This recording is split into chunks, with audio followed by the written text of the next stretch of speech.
Bonjour à tous! Aujourd'hui, on va préparer des lasagnes à la bolognaise. Pour faire de bonnes lasagnes maison, on a besoin de feuilles de lasagne, de la viande hachée, une boule de mozzarella, de la sauce bolognaise, de l'emmental râpé, du beurre, de la farine, du lait, sel, poivre, de l'herbe de Provence, un cube de bouillon de bœuf et aussi une pointe de muscade pour la béchamel. Je commence par préparer la béchamel. Dans ma casserole, je verse 50 g de beurre.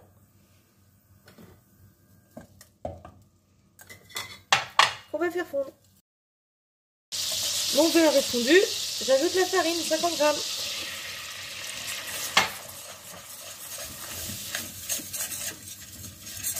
Et ensuite, j'ajoute le lait petit à petit.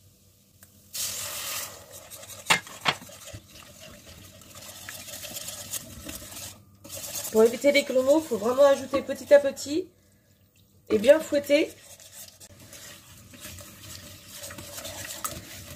Donc pour éviter les grumeaux, il faut mélanger bien rapidement avec pas trop de liquide.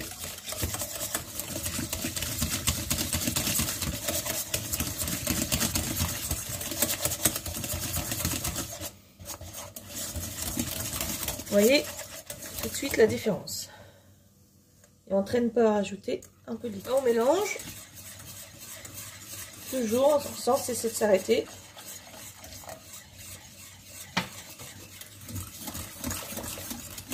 Et je laisse épaissir.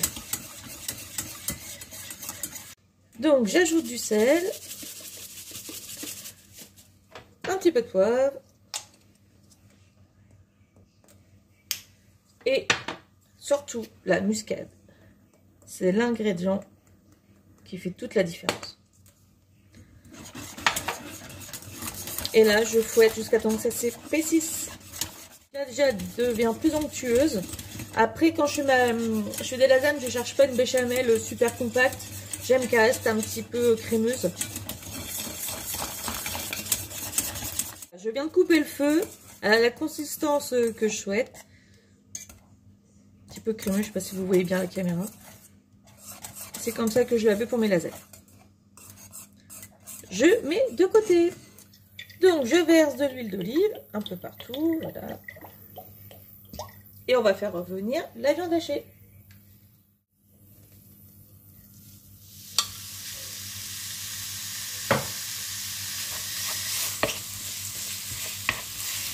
Un petit peu doré sur un côté. Je mélange un petit peu. Et je viens ajouter mon petit ingrédient. C'est-à-dire des herbes de Provence.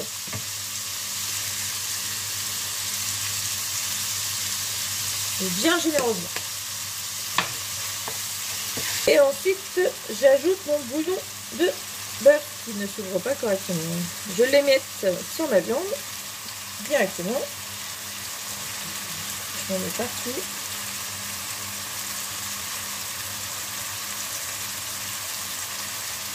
Quand ça ne veut pas s'ouvrir, ça ne veut pas. Je ne sale pas car le bouillon de bœuf est déjà salé. Je viens ajouter ma sauce tomate. Donc moi j'aime bien mettre une petite boîte de sauce italienne.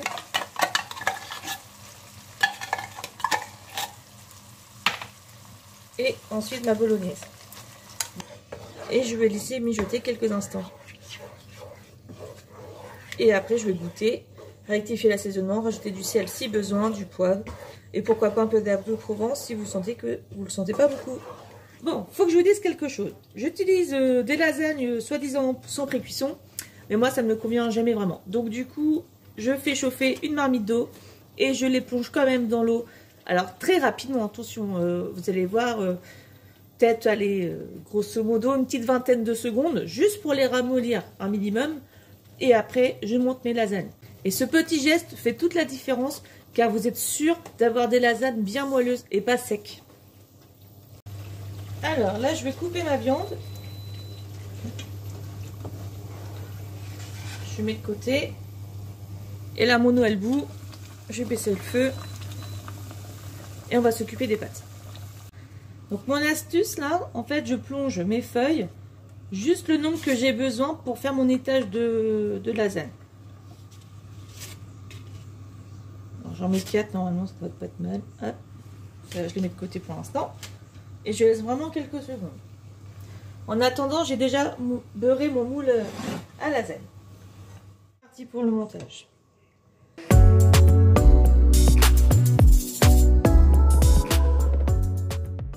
Dès que j'ai fait ça, je replonge aussitôt dans l'eau 4 feuilles de lasagne. Donc bien sûr, moi c'est 4 feuilles, mais vous adaptez par rapport à votre format de plat et le nombre de personnes que vous êtes pour manger, évidemment.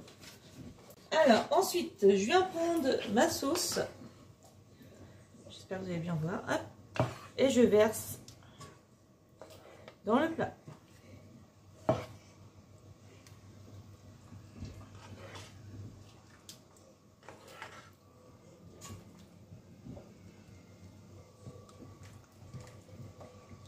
Et ma petite touche de mozzarella que j'avais déjà coupée en petits cubes, ce qui donnera aussi du petit fondant. J'ajoute ensuite ma petite béchamel. Donc la béchamel est un peu refroidie, donc n'hésitez pas à mélanger un petit coup.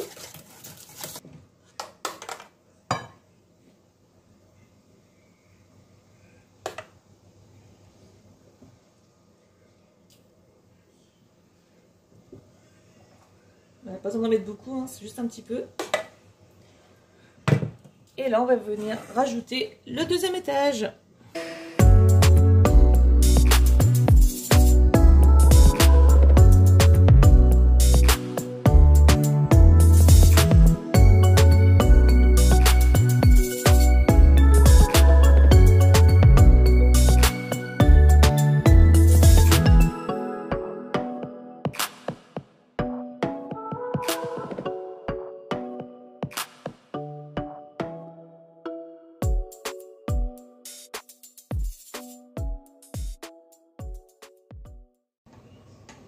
Et on attaque la dernière couche.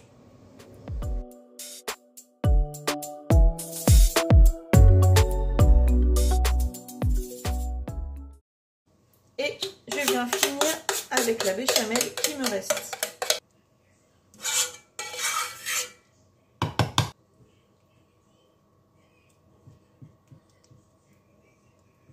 Et la touche finale du fromage râpé sur le dessus. Direction le four pendant 30 minutes à 180 degrés. Et voilà ce que ça donne après 30 minutes. Ça sent trop bon. Bon, maintenant on va se couper une petite part. C'est parti. Et voilà ce que ça donne. On goûte un morceau ensemble. Sérieusement, il faut que vous fassiez la recette. C'est une tuerie. Trop bon. Allez, je vous souhaite un bon appétit. À bientôt.